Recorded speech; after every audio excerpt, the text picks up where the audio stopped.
Suportado ng Department of Health ang mga nagsusulong ng iba't ibang paraan para pumayat o magkaroon ng tamang timbang.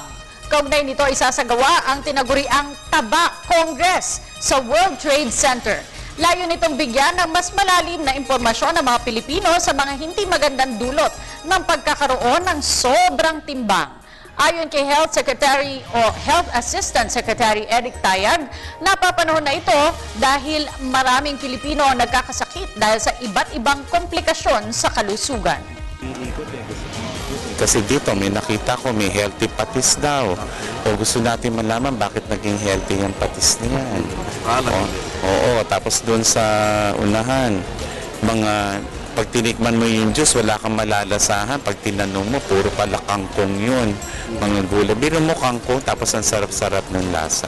So, pwede nyo gawin yun sa mga anak nyo. Kasi lalo na, pag gulay ginamit natin, hindi nila nagugustuhan yung lasa.